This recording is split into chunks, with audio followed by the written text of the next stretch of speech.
ఒక్కసారి కొమ్మూరి గోల్డ్ కి కాల్ చేయండి. తాకట్లో ఉన్న మీ బంగారాన్ని విడిపించి మార్కెట్ ప్రైస్ కి వాళ్ళు కొనుక్కుని మిగతా డబ్బులు మీకు ఇచ్చేస్తారు. అందరికీ నమస్కారం. కొంతమంది బుద్ధి ఎప్పటికీ మారదు.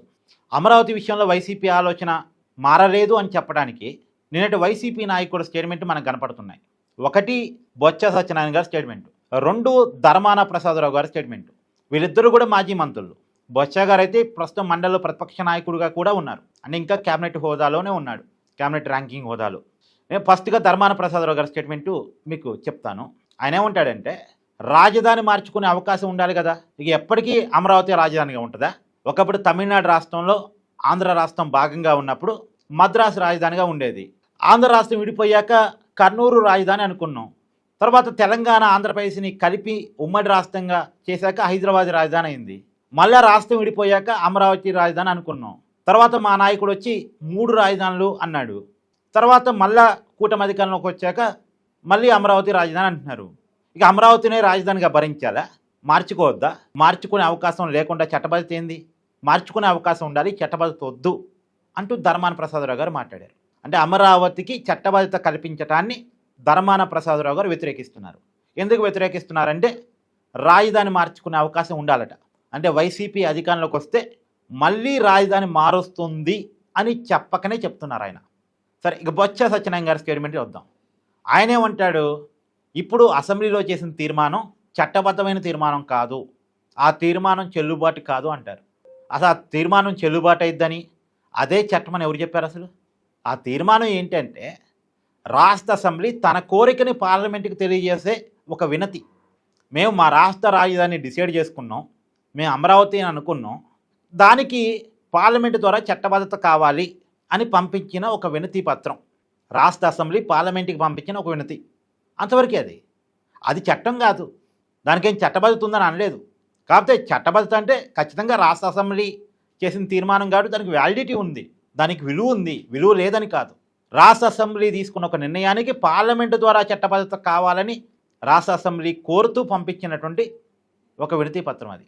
ఆ వినతి పత్రం మేరకు కేంద్రం పరిగణలో తీసుకొని, ఎందుకు ఈ వినతి పత్రం కూడా పంపడం అంటే ఈ తీర్మానం పంపడానికి ఉన్న ఉద్దేశం ఏంటి అంటే, మామూలుగా రాష్ట్ర రాజధాని అంటే స్టేట్ సబ్జెక్టు, రాష్ట్రమే డిసైడ్ చేసుకుంటుంది, కేంద్రానికి సంబంధం లేదు.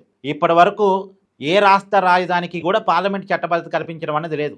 కానీ అమరావతికి చట్టబద్ధత కావాలనేది ఆంధ్రప్రదేశ్ ప్రభుత్వం యొక్క, లేదా ఆంధ్రప్రదేశ్ రాష్ట్ర అసెంబ్లీ యొక్క కోరిక. ఆ కోరిక కూడా దేనికోసం అంటే, పాలకులు మారిన ప్రతిసారి ఆంధ్రప్రదేశ్ రాజధాని మారుస్తున్నారు కాబట్టి, రాజధానిని మార్చాలి ప్రతిసారి అనేటువంటి ఆలోచన ఉన్నటువంటి ఒక రాజకీయ పార్టీ ఆంధ్రప్రదేశ్లో ఉంది కాబట్టి, ఆ రాజకీయ పార్టీకి అవకాశం ఇవ్వకుండా, పాలకులు మారిన ప్రతిసారి రాజధాని మార్చే అవకాశం లేకుండా, అమరావతి నిర్మాణం కోసం భూములు ఇచ్చినటువంటి రైతుల ప్రయోజనాన్ని కాపాడే దానికోసం ఇప్పటికే 12 సంవత్సరాలు అవుతుంది, కనీసం రాజధాని లేని రాష్ట్రంగా ఆంధ్రప్రదేశ్ ఉంది కాబట్టి, ఇక పర్మనెంట్ రాజధానిని ఏర్పాటు చేయటం కోసం, మాకు రాజధాని ఉండాలి అనేటువంటి కోట్లాది మంది తెలుగు ప్రజల, ఆంధ్ర ప్రజల కోరిక నెరవేర్చడం కోసం దానికి పార్లమెంట్ చట్టబద్ధత అవసరం అని చెప్పేసి రాష్ట్ర అసెంబ్లీ భావించి ఒక తీర్మానాన్ని చేసి పార్లమెంట్కి పంపించారు. దీనికి కారణం వైసీపీ. రేపు వైసీపీ అధికారంలోకి వస్తే మళ్ళా రాజధాని మార్చిద్ది. పోయినసారి 3 రాజధానుల గేమ్ ఆడి రాష్ట్రానికి రాజధాని లేకుండా చేసింది.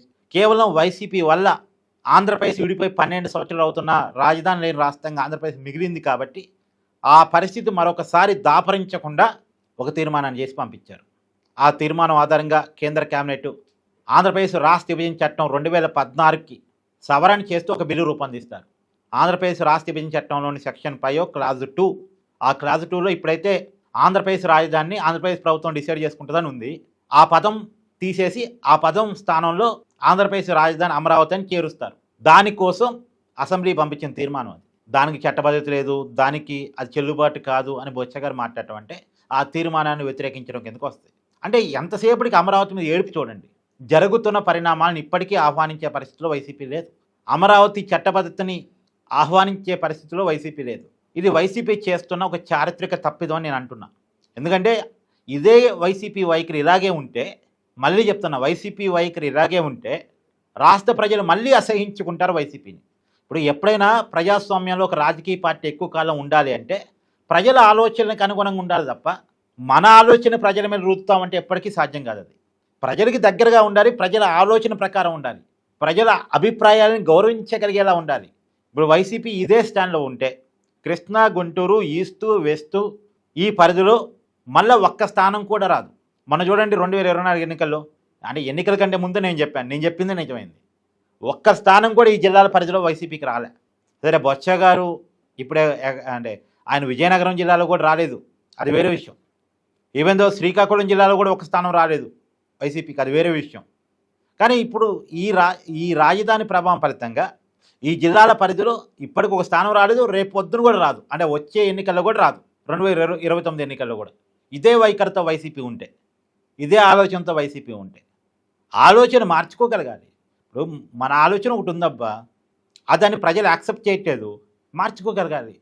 ఎప్పుడైతే ఆలోచనలు మార్చుకోవటానికి ఒక నాయకుడు లేదా ఒక పార్టీ ఇష్టపడదో ఆ నాయకుడు ఆ పార్టీ కాలగర్భంలో కలిసిపోతాయి.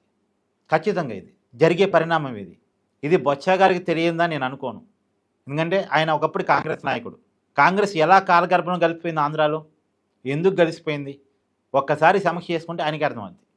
ఆయనకు తెలుసు, కాకపోతే ఆయన వైసీపీలో ఉన్నాడుగా, తప్పదు. జగన్మోహన్ రెడ్డి గారి స్క్రిప్ట్ ప్రకారం మాట్లాడాలి, జగన్మోహన్ రెడ్డి ఆలోచన ప్రకారం మాట్లాడాలి. నాకు తెలిసి బొత్స గారి ఆలోచనలో కూడా అమరావతి రాజధానినే ఉంటుంది. రాష్ట్రానికి ఒక రాజధాని ఉండాలి కదా, ఓ ప్రాంతాన్ని అనుకున్న తర్వాత ముందుకెళ్ళటమే అనేది ఆయనకు ఉంటుంది. పెద్ద ఆయనకు కొంత తెలుసు, రాజకీయ జ్ఞానం తెలుసు. కాకపోతే ఒక పార్టీలో ఉన్నాడు కాబట్టి ఆ పార్టీ ద్వారా పదవులు అనుభవిస్తున్నాడు కాబట్టి ఆ పార్టీ ఆలోచన ప్రకారమే మాట్లాడు కాబట్టి మాట్లాడుతున్నాడని నేను అనుకుంటున్నాను. మీ అభిప్రాయాన్ని కామెంట్ చేయండి. Thank you.